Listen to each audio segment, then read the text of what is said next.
Lección 14. Para el 30 de septiembre de 2017. Gloriarse en la cruz. Sábado 23 de septiembre. Para memorizar. Pero lejos esté de mí gloriarme, sino en la cruz de nuestro Señor Jesucristo, por quien el mundo me es crucificado a mí y yo al mundo.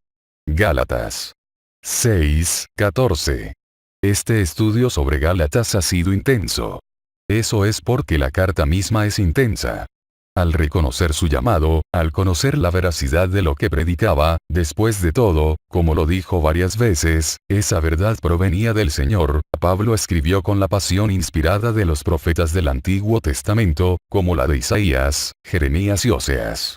Así como ellos amonestaron con súplicas al pueblo de Dios en su época para que se apartaran del error, Pablo aquí está haciendo lo mismo con los de su época. No importa cuán distintas hayan sido las circunstancias inmediatas, a fin de cuentas, las palabras de Jeremías podrían aplicarse de igual modo a los gálatas como en las personas de la época de Jeremías. Así dijo Jehová: no se alabe el sabio en su sabiduría, ni en su valentía se alabe el valiente, ni el rico se alabe en sus riquezas. Mas alábese en esto el que se hubiere de alabar, en entenderme y conocerme, que yo soy Jehová, que hago misericordia, juicio y justicia en la tierra. Porque estas cosas quiero, dice Jehová. Jeremías 9:23-24. En ningún otro lugar aparece nuestra gloriosa sabiduría humana, nuestras riquezas y nuestro poder con tanta claridad en toda su futilidad y vanidad que ante la cruz de Cristo. Ese es el enfoque de la carta de Pablo al rebaño errante de Galacia. Domingo 24 de septiembre. La propia mano de Pablo. Compara las declaraciones finales de Pablo en Gálatas 6:11 al 18 con lo que escribe al final de sus otras cartas. ¿En qué aspectos el final de Gálatas es similar y en cuáles difiere de las demás cartas? Ver las conclusiones de Romanos, Primera y Segunda de Corintios, Efesios, Filipenses, Colosenses, y Primera y Segunda Tesalonicenses. Las declaraciones finales de Pablo no siempre son uniformes, pero aparecen varios elementos comunes en todas ellas. 1. Saludos a personas específicas. 2. Una exhortación final. 3. Una firma personal. Y 4. Una bendición final. Al comparar estas características típicas con las palabras finales de Pablo en Gálatas, aparecen dos diferencias importantes. Primero, en contraste con muchas de las cartas de Pablo, Gálatas no contiene saludos personales. ¿Por qué? Al igual que la ausencia de la acción de gracias tradicional al inicio de la carta, probablemente en este caso también se trate de otra indicación de la relación tensa entre Pablo y los gálatas. Pablo es cortés pero formal. Segundo, debemos recordar que Pablo tenía por costumbre dictarle sus cartas a un escriba, Romanos 16:22. Después de terminar, Pablo mismo a menudo tomaba la pluma y escribía unas pocas palabras con su propio puño y letra al final de la carta, Primera de Corintios 16:21. Sin embargo, en Gálatas Pablo se desvía de esta práctica habitual. Cuando toma la pluma de manos del escriba, Pablo aún está tan preocupado por las circunstancias de Galacia que termina escribiendo más al respecto. No puede soltar la pluma hasta que les ruega a los gálatas una vez más que se aparten de sus malos caminos. En Gálatas 6:11, Pablo enfatiza que escribió la carta con letras grandes. Realmente no sabemos por qué. Algunos han especulado que Pablo no se refería al tamaño de las letras sino a su deformidad. Sugieren que quizá las manos de Pablo estaban tan arruinadas por la persecución o por la fabricación de tiendas que no podía trazar las letras con precisión. Otros creen que sus comentarios proveen mayor evidencia de su problema en la vista. Aunque ambas teorías son probables, parece menos especulativo concluir que Pablo simplemente estaba escribiendo intencionalmente con letras grandes para subrayar y enfatizar sus argumentos, algo similar a la manera en que nosotros podríamos enfatizar una palabra o un concepto importante subrayándolo, poniéndolo en cursiva, o en mayúsculas. Sea cual fuere la razón, Pablo evidentemente deseaba que sus lectores se tomaran en serio su advertencia y sus amonestaciones. Lunes 25 de septiembre. Gloriarse en la carne. Lee Gálatas 6, 12 y 13. ¿Qué quiere decir Pablo en estos versículos? Aunque Pablo ha dejado entrever anteriormente la agenda oculta y las motivaciones de sus oponentes, ver Gálatas 1, 7, 4, 17, sus declaraciones de Gálatas 6, 12 y 13 son los primeros comentarios explícitos que hace acerca de sus oponentes. Los describe como quienes desean agradar en la carne. La palabra agradar, en griego, literalmente significa poner una buena cara. De hecho, la palabra para cara es la misma en griego que la de la máscara de un actor, y esta palabra incluso se usaba figuradamente para referirse al papel que desempeñaba un actor. En otras palabras, Pablo está diciendo que estas personas eran como actores que buscaban la aprobación del público. En una cultura basada en el honor y la vergüenza, la conformidad es básica, y aquellos que enseñaban los errores parecen haber estado buscando mejorar su rating de honor ante sus compatriotas judíos de Galacia y otros judíos cristianos de Jerusalén.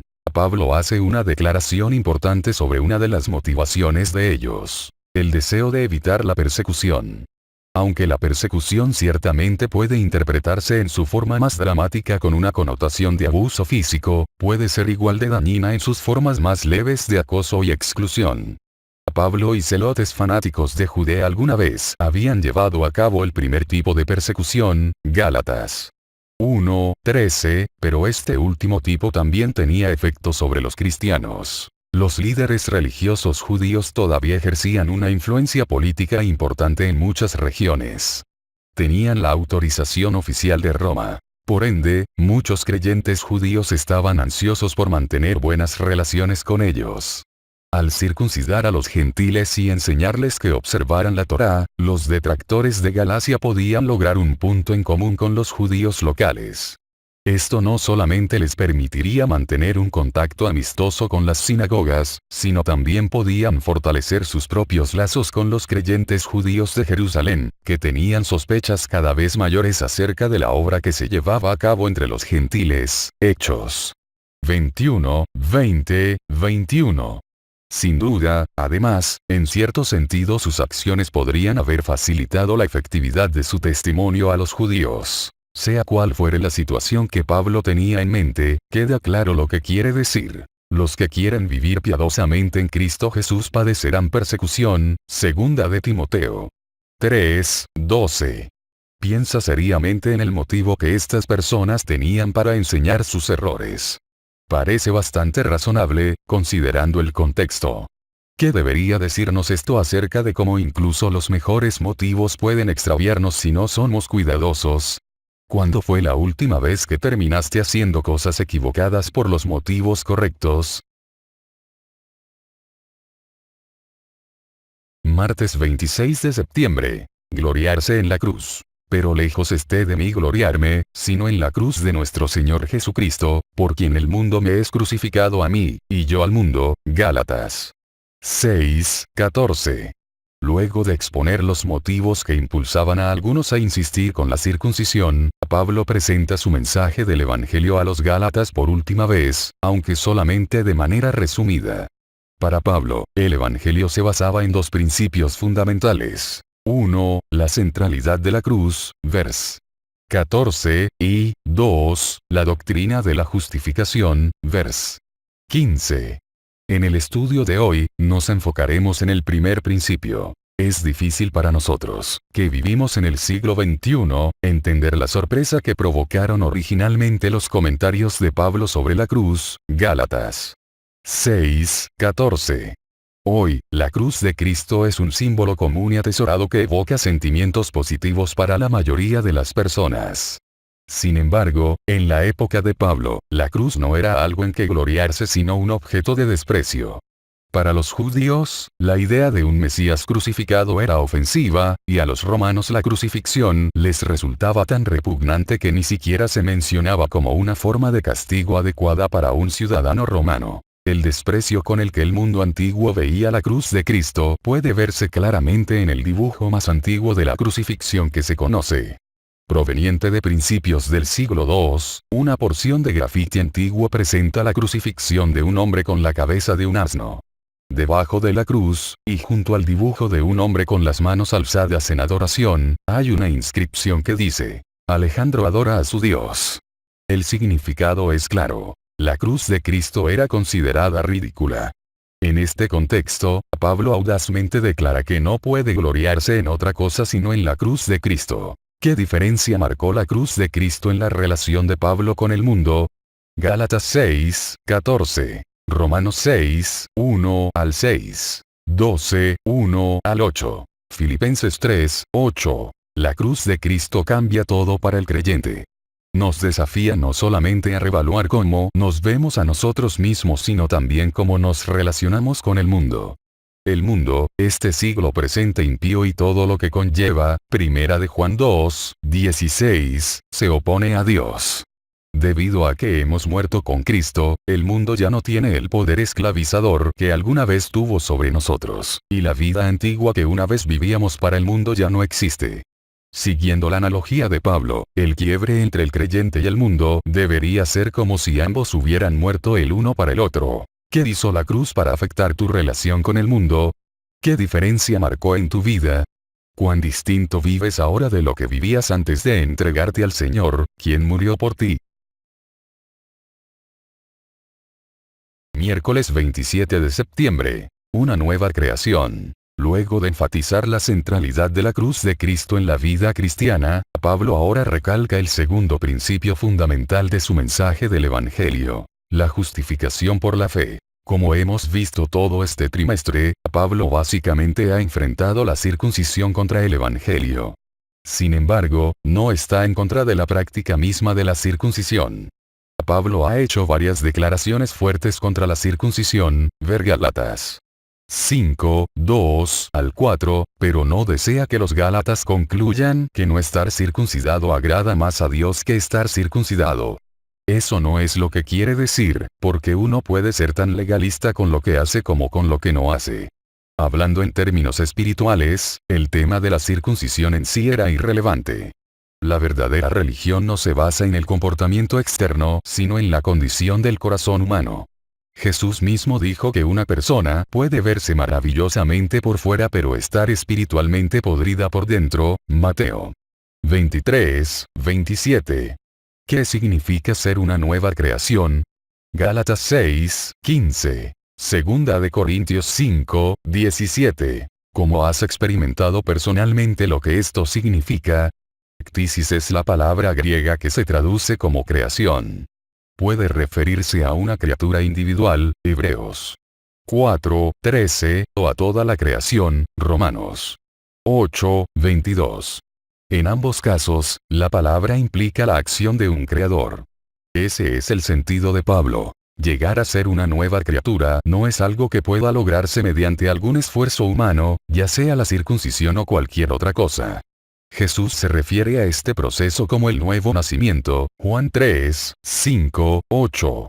Es el acto divino en el que Dios toma a la persona que está muerta espiritualmente e infunde vida espiritual en ella.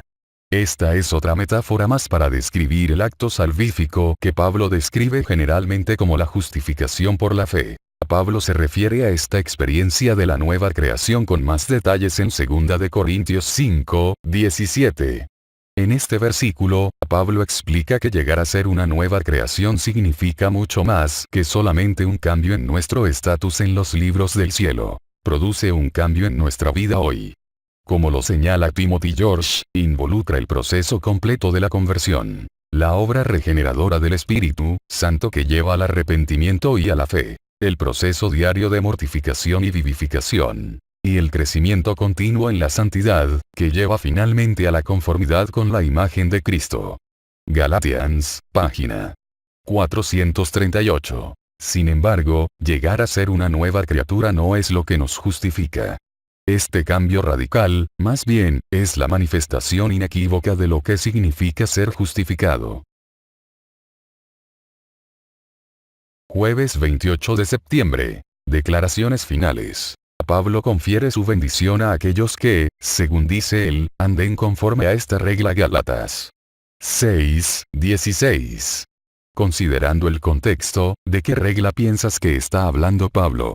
La palabra traducida como regla se refiere literalmente a un palo recto o una barra utilizada por los carpinteros para medir. Con el tiempo, esa palabra cobró un significado figurativo relacionado con las reglas o los estándares por los que una persona evalúa algo. Por ejemplo, cuando se habla del canon del Nuevo Testamento, se hace referencia a los 27 libros del Nuevo Testamento, que son considerados autoritativos para determinar tanto las creencias como las prácticas de la Iglesia. Por lo tanto, si una enseñanza no alcanza la medida de lo que se halla en estos libros, no es aceptada. ¿Cuáles son las marcas del Señor Jesús que Pablo llevaba en su cuerpo? ¿Qué quiso decir cuando declaró que nadie debía molestarlo, a causa de ellas? ¿Podría Gálatas 6:14 ayudarnos a responder esta pregunta? Gálatas 6:17. Segunda de Corintios 4:10, 11, 23 al 29. La palabra marca proviene de la palabra griega stigmata, de la que también deriva nuestra palabra estigma, en español. Pablo puede estar refiriéndose a la práctica común de marcar a los esclavos con la insignia de su amo como forma de identificación, o a la práctica de algunas religiones místicas por las que un practicante se marcaba a sí mismo como señal de devoción. De todos modos, con las marcas del Señor Jesús, Pablo sin duda se refiere a las cicatrices dejadas en su cuerpo por la persecución y los sufrimientos, ver 2 de Corintios 4:10, 11, 24 al 27. Sus opositores insistían en obligar a los conversos gentiles del apóstol a que aceptaran la marca de la circuncisión como una demostración de sumisión al judaísmo. Pero Pablo tenía marcas que indicaban de quién se había hecho esclavo, y para él no había otra lealtad sino la que le rendía a Cristo. Las cicatrices de Pablo hechas por sus enemigos mientras servía a su maestro hablan con suma elocuencia de su consagración a Cristo. 6:988. ¿Cuáles son las marcas, ya sean físicas o de otro tipo, que tienes por causa de tu fe en Jesús? En otras palabras, ¿cuánto te ha costado tu fe? Viernes 29 de septiembre. Para estudiar y meditar. La cruz del Calvario desafía, y finalmente vencerá, a todo poder terrenal e infernal. En la cruz se centra toda influencia, y de ella fluye toda influencia. Es el gran centro de atracción, pues en ella Cristo entregó su vida por la raza humana. Este sacrificio se ofreció con el propósito de restaurar al hombre a su perfección original. Sí, aún más. Fue ofrecido para transformar enteramente el carácter del hombre haciéndolo más que vencedor. Los que vencen al gran enemigo de Dios y del hombre con la fortaleza de Cristo, ocuparán una posición en los atrios celestiales por sobre los ángeles que nunca han caído. Cristo declara: yo, si fuere levantado de la tierra, a todos atraeré a mí mismo. Si la cruz no encuentra una influencia a favor de ella, la crea. La verdad para este tiempo se revela, generación tras generación, como verdad presente. Cristo en la cruz fue el medio por el cual la verdad y la misericordia se encontraron, y la justicia y la paz se besaron. Este es el medio que ha de conmover al mundo. Preguntas para dialogar. 1. ¿Qué importancia encuentras en el hecho de que Pablo comience y termine su carta haciendo referencia a la gracia de Dios? Compara Gálatas 1:3 con 6:18. 2. A la luz de la declaración de Pablo, el mundo me es crucificado a mí, y yo al mundo. Gálatas 6:14. ¿Qué relación deberían tener los cristianos con el mundo hoy? ¿Cómo deberían relacionarse los cristianos con las cuestiones relativas al medio ambiente, el racismo, el aborto, etc., si han muerto al mundo? 3. ¿Cómo puede saber una persona si ha experimentado la nueva creación de la que habla Pablo? 4. Sobre la base de lo que has aprendido este trimestre, ¿cómo resumirías los argumentos de Pablo sobre los siguientes temas? La ley, las obras de la ley, la justificación por la fe, el pacto antiguo y el nuevo, la obra de Cristo y la naturaleza de la vida cristiana. Resumen. La verdadera religión no consiste en comportamiento externo solamente, sino en la condición del corazón. Cuando el corazón se entrega a Dios, la vida de la persona refleja cada vez más el carácter de Cristo a medida que crece en la fe. El corazón debe ser subyugado por Cristo. Cuando ocurre eso, todo lo demás viene por añadidura.